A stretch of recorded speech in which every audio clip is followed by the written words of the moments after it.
of choice. একখান হইছে রমজানের ঈদ, আরেকখান কোরবান মামু আরসি কোলা খান। কলম্বিয়ান প্রতিষ্ঠান ইএলএস এর পণ্য আরসি কোলার অধিক জনপ্রিয় এই বিজ্ঞাপনের লিরিক্স শুনে যার কোমল পানীয় খাওয়ার অভ্যাস কম, তারও হয়তো খাওয়ার ইচ্ছে জাগে। কিংবা প্রাণের পাওয়ার খেয়ে শক্তি সঞ্চয়ের মাধ্যমে একাই অস্ত্রধারী কয়েকজনকে পিটিয়ে প্রেমিকাকে নিয়ে কাল্পনিকভাবে সমুদ্রে ঝাঁপ দিতে ইচ্ছে করে অনেকেরই।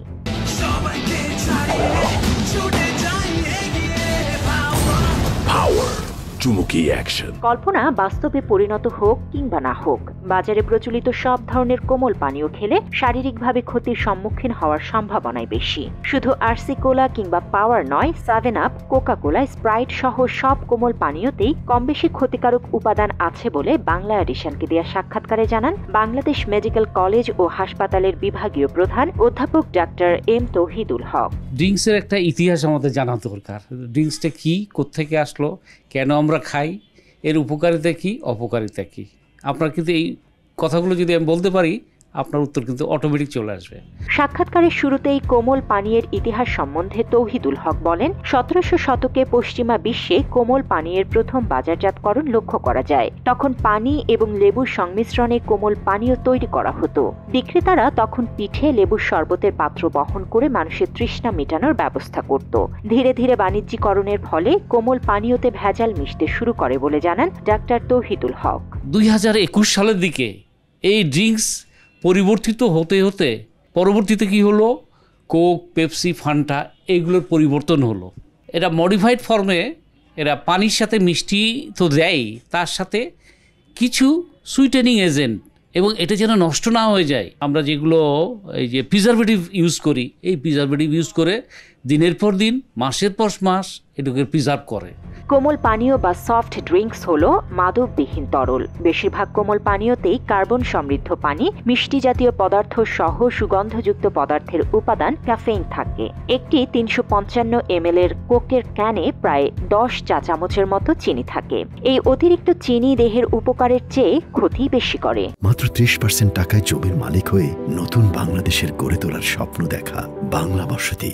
অতিরিক্ত চিনি দেহে গ্লুকোজের মাত্রা বাড়িয়ে দেয়, ফলে দেহে ইনসুলিনের মাত্রা বেড়ে যায়, যা সবার জন্যই ক্ষতিকর, বিশেষত ডায়াবেটিস রোগীদের জন্য। আমরা যখন এই কোকগুলো বা যেই পানীয় খাচ্ছি, আসলে এটা ভীষণ চিনি মিশ্রিত। তার ফলে কি হচ্ছে, আমরা যারা খাচ্ছি, খাওয়ার পরে এবং যারা রেগুলার খাচ্ছি তাদের জন্য একরকম, যারা প্রথম অবস্থায় খাচ্ছি তাদের জন্য একরকম। প্রাথমিক অবস্থায় খেলে আমাদের তৃষ্ণা মিটে যাচ্ছে, ক্ষুধা মিটে যাচ্ছে, এবং পক্ষান্তরে কি হয়, বডিতে ইনসুলিনের চাহিদা বেড়ে যায়। তার মানে যাদের ডায়াবেটিস আছে তাদের এটি কিন্তু ডায়াবেটিস বাড়তে থাকবে, ইনসুলিনের চাহিদা বেড়ে যাবে। এছাড়া অতিরিক্ত চিনি ফ্যাট হিসেবে দেহে সঞ্চিত হয়, ফলে দেহের ওজন বেড়ে যায়। বিভিন্ন মানুষের মুটিয়ে যাওয়ার হার বাড়ার অন্যতম কারণ এই কোমল পানীয়, যার কারণে হৃদরোগ, বুক ব্যথা, শ্বাসকষ্ট সহ নানা ধরনের শারীরিক জটিলতাতেও ভুগতে পারে অনেকে। ডায়াবেটিসের জন্য আরও কমপ্লিকেশন, যেমন হার্টের অ্যাটাক, বুক ব্যথা, শ্বাসকষ্ট এগুলো হতে পারে।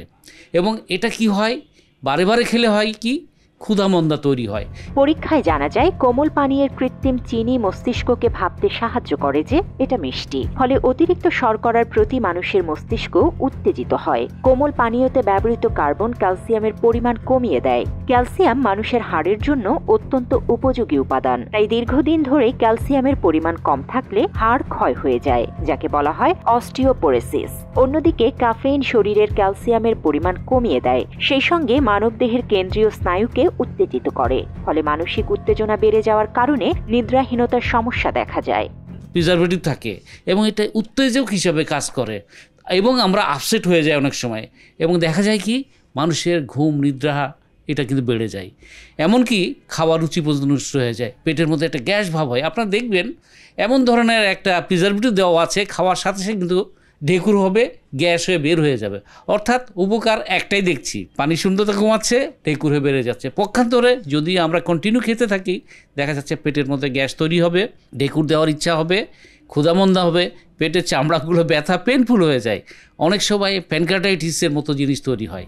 এসব ছাড়াও কোমল পানীয় খেলে শারীরিকভাবে নানা ধরনের ক্ষতি হতে পারে মানবদেহের। কোমল পানীয়তে সোডিয়াম বেনজোয়েট পদার্থের অস্তিত্ব রয়েছে। ইংল্যান্ডের শেফিল্ড বিশ্ববিদ্যালয়ের একদল গবেষক আবিষ্কার করেছেন সোডিয়াম বেনজোয়েট ডিএনএ ক্ষতিগ্রস্ত ও কর্মক্ষমতা হ্রাসে সহায়ক ভূমিকা পালন করে। সফট ড্রিঙ্কস দেহে অক্সিজেনের পরিমাণ কমিয়ে ক্যান্সারের ঝুঁকি বাড়ায়। ক্যারামেলের রং দৃশ্যমান করতে সফট ড্রিঙ্কসে পলিইথিলিন গ্লাইকোল নামে যে রাসায়নিক উপাদান ব্যবহার করা হয় তা ক্যান্সার সৃষ্টির জন্য দায়ী। এর মধ্যে অনেক ধরনের অ্যাসিড থাকে, সাইট্রিক অ্যাসিড এবং ফসফরিক অ্যাসিড, এই ধরনের অ্যাসিড থাকে। যখন আমরা খাচ্ছি বারে বারে রেগুলার খেলে কি হয়, এই অ্যাসিডগুলো সমস্ত জিআই ট্র্যাক্টের মধ্যে চলে আসে, অর্থাৎ পেট থেকে বের হয়ে মুখ পর্যন্ত এইগুলো চলে আসে। তারপরে অ্যাসিড রিফ্লাক্স হতে পারে, পেপটিক আলসার ডিজিজ হতে পারে, যাদের নাই তাদের হওয়ার সম্ভাবনা থাকে।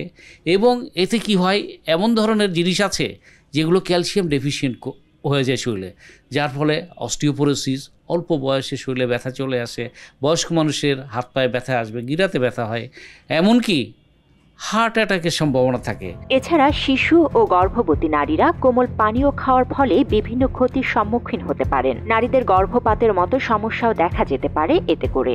শিশুদের কিডনি বিকল হয়ে যাওয়ার আশঙ্কা রয়েছে। প্রেগনেন্টদের ক্ষেত্রে বিভিন্ন ধরনের অসুবিধা হয়। বাচ্চাদের ক্ষেত্রে কিডনি বিকল হওয়ার পরিসংখ্যান আমরা পেয়েছি, এবং মহিলাদের ক্ষেত্রে গর্ভপাত হওয়ারও সম্ভাবনা থাকে। সুতরাং আমাদের খাওয়ার ক্ষেত্রে খুব কশাস হতে হবে। এসব ক্ষতির কথা মাথায় রেখে কোমল পানীয় কি তবে একেবারেই খাওয়া উচিত নয়? এমন প্রশ্নে ডাক্তার তৌহিদুল হক বলেন, মাঝে মধ্যে পরিমাণে কম খাওয়া যেতে পারে। আমরা ড্রিঙ্কস খাবো অবশ্যই, মাসে যদি একবার দুইবার বা সপ্তাহে একবার খেলেও চলবে। আপনি যদি রেগুলার কন্টিনিউয়াস খান, আপনার হজম হচ্ছে না বলে আপনি খেতে থাকবেন, এটা কিন্তু ওয়াইজ না। পাশাপাশি কোমল পানীয়র মান রক্ষার্থে উপায় বাতলে দিয়েছেন ডাক্তার তৌহিদুল হক। সিগারেটের গায়ে যেমন লেখা থাকে ধূমপান স্বাস্থ্যের জন্য ক্ষতিকর, তেমনি সফট ড্রিঙ্কস উৎপাদনকারী প্রতিষ্ঠানগুলোকেও এমন সতর্কতামূলক প্রচারণা চালানোর আহ্বান জানান তিনি। একই সঙ্গে স্বাস্থ্যকরভাবে কোমল পানীয় উৎপাদন করারও আহ্বান করেন তৌহিদুল হক। ধূমপানের ক্ষেত্রে বলা আছে ধূমপান স্বাস্থ্যের জন্য ক্ষতিকর, তা জেনেও কিন্তু আমরা অনেক টাকা দিয়ে খাচ্ছি। সেই ক্ষেত্রে ড্রিঙ্কসের ক্ষেত্রে আমাদের এরকম একটা নিয়ম থাকা উচিত। আমরা বলবো স্বাস্থ্যসম্মত উপায়ে যত মিনিমাম প্রিজারভেটিভ, যত মিনিমাম অ্যালকোহল ইউজ করা যায় সেইগুলো দিয়ে করলে অবশ্যই আমার দেশের জনগণ শুধু না, পৃথিবীর সমস্ত মানুষ কিন্তু উপকৃত হবে এবং সুস্থ সবল অবস্থায় জীবনযাপন করতে পারবে।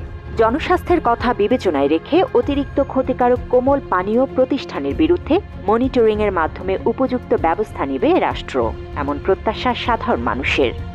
যদি কোনো কোম্পানি মনে করে আমি এখানে প্রিজারভেটিভ দেবো না, আমার যা দৈনিক সেল সেই পরিমাণে বানাবো, তাহলে কিন্তু অনেক সময় অনেক কোম্পানি লস করতে পারে। সেই ক্ষেত্রে গভর্নমেন্টের কিছু দিক নির্দেশনা থাকবে যেন লস না হয়, সে যেন ব্যবসা টিকিয়ে রাখতে পারে, তার কর্মীদের বেতন দিতে পারে, এইগুলো কিন্তু মাথায় রাখতে হয়।